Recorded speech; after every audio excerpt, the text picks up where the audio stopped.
Diasco Foot, miroir du football de la diaspora congolaise.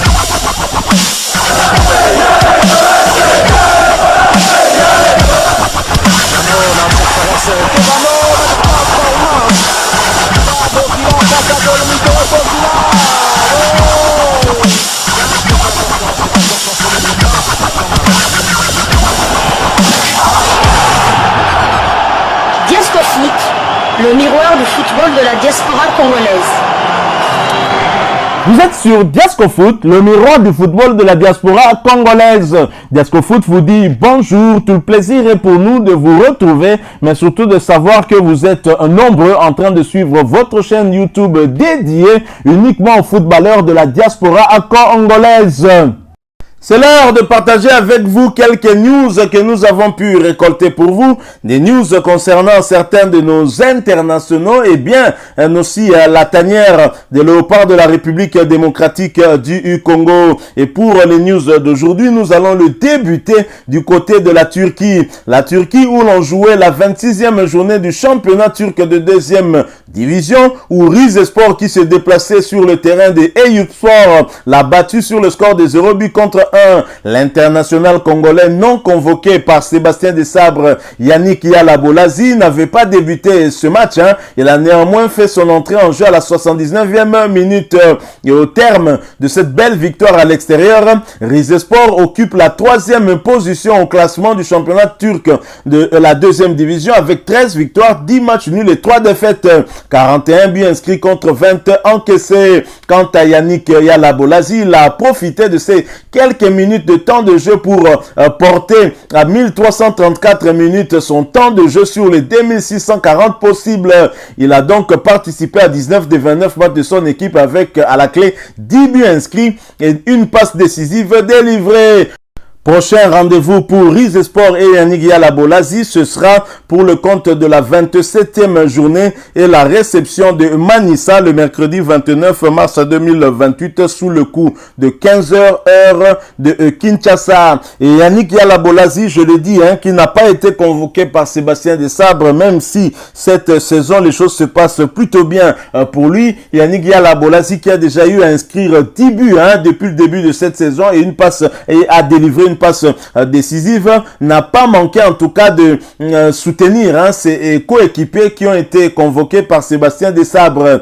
Yannick Yala Bolazi a publié il y a 2 jours ce message sur sa page Facebook. Je souhaite le meilleur pour tout le monde. Nous avons une équipe solide. Donnez-vous à 100% et les gens vous encourageront comme aucun autre. Bonne chance. Mon soutien sera toujours avec mon équipe, que je sois là ou non. Et d'ajouter le drapeau RD congolais juste à côté. Voilà donc un patriote.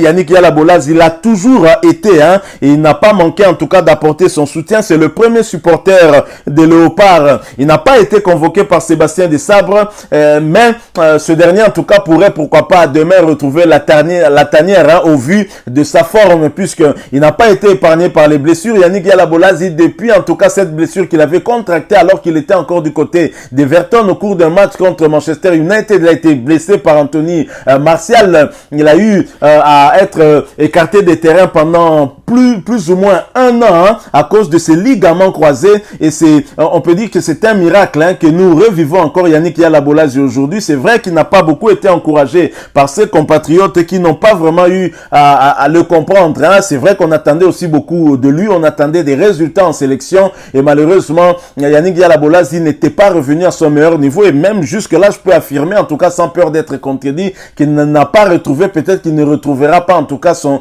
meilleur niveau au vu de son âge aussi, mais là en tout cas c'est différent par rapport aux saisons précédentes. Yannick Yala Bolazi est en forme et c'est grâce à cette forme justement qu'il a eu à inscrire au moins 10 buts en championnat depuis le début de la saison. Il a délivré une passe décisive. C'est un joueur avec un très bel état d'esprit, c'est ce que j'aime en tout cas en lui, et je crois que d'autres joueurs devraient emboîter son pas en tout cas et encourager la sélection, contrairement peut-être à Marcel Tis ministrant qui avait estimé qu'on devait absolument le contacter pour le prévenir de sa non-convocation. Il est très fâché, mais même si au finish, il apporte quand même son soutien à ses coéquipiers et je pense que c'est l'essentiel et c'est le plus important que nous devons retenir. Peut-être qu'après ce match de demain, match de la 4e journée de ces éliminatoires CAN Côte d'Ivoire 2023, on pourra faire finalement ce bilan-là, on pourra poser cette question à Sébastien Desabre, mais pour l'heure, nous devons tous rester unis derrière cette équipe nationale et les encourager jusqu'à obtenir en tout cas les résultats attendus. Le résultat attendu, c'est d'arracher les 6 points que nous n'avons pas pu avoir lors des 2 premières journées. Et ainsi, nous pourrons récupérer le point perdu ici à domicile contre le Gabon. Alors, nous allons rester toujours en Turquie, toujours pour le compte de cette 2e division et pour la 27e journée où Göztepe, qui se déplaçait sur le terrain de Tuzlaspor, l'a battu sur le score de 0 but contre 2.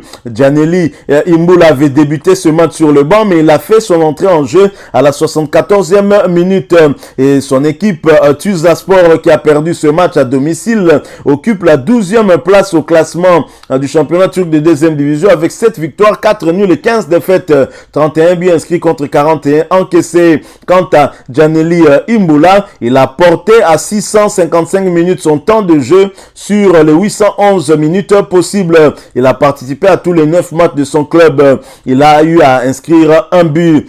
Gianelli Imbula et Tuzlaspor ont rendez-vous pour le compte de la 28e journée sur le terrain de Kesurengusu. Ce match est prévu pour le dimanche 2 avril 2023 sous le coup de 12h30 heure de Kinshasa.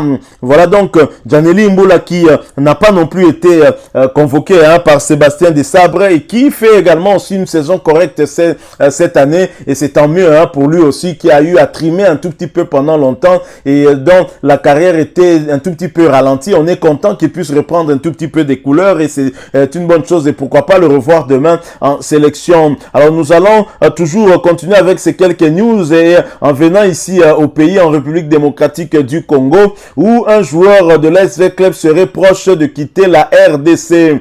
Dans une situation inconfortable au sein de l'AS Vita Club, Eric Kabwe envisagerait un possible départ pour retrouver la sensation. Auteur de 4 buts dans le championnat de la Vodacom Ligue 1, Kabwe serait l'objet d'une offre concrète de Simba SC de la Tanzanie. Selon ses proches, les premiers contacts ont déjà été établis et les deux parties ont convenu de travailler ensemble.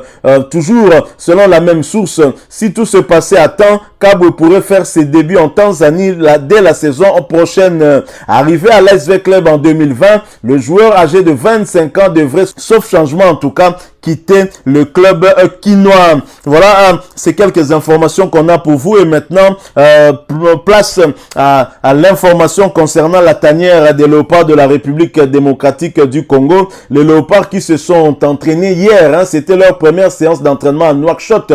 Nous sommes là en Mauritanie et au cours de cette première séance d'entraînement, et c'était également une occasion pour le sélectionneur manager des léopards, le technicien français Sébastien Desabre, d'honorer en tout cas les anciens léopards qui ont fait le déplacement avec la sélection, histoire d'encourager leurs jeunes frères. C'est le cas entre autres de Gladys Bokesse et Joël Kimwaki, deux anciens léopards, deux des meilleurs défenseurs centraux qu'a connu la République démocratique du Congo ces 2 dernières décennies. Avec plusieurs autres anciens léopards, ils ont accompagné en tout cas nos fauves pour les pousser jusqu'à la victoire finale à Nouakchott, ainsi confirmer la victoire du vendredi passé. Donc c'est une très bonne chose, une initiative que nous ne pouvons que saluer, voir ces légendes de la République démocratique du Congo venir aux côtés de leurs jeunes frères. On vous avait montré d'ailleurs des photos de Matumona Zolarum, de Mputu Trésor, de Distel Zola qui était au stade du tout-puissant Mazembe pour accompagner nos léopards et les soutenir, et ce sont ce genre d'images que nous voulons en tout cas avoir, et ce qui est une très très bonne chose. Voilà, nous sommes arrivés à la fin de ce sujet. Hein. Si vous l'avez aimé, n'hésitez pas à nous laisser un maximum de j'aime. N'hésitez pas non plus à partager avec nous votre opinion. Si vous en avez une par rapport au sujet que nous venons de vous proposer, laissez-la nous à travers un commentaire. Abonnez-vous si vous êtes nouveau ou ancien que vous ne vous êtes pas encore abonné sur cette chaîne Diasco Foot, parce que nous sommes le miroir du football de la diaspora congolaise. Et n'oubliez pas qu'en vous abonnant apparaîtra une petite cloche de notification. Cliquez dessus pour ne plus rien manquer des prochaines vidéos que nous allons vous proposer. Encore une fois, merci à vous, avec espoir de vous retrouver très bientôt avec un autre sujet d'actualité. En attendant, portez-vous bien et Diasco Foot vous dit au revoir.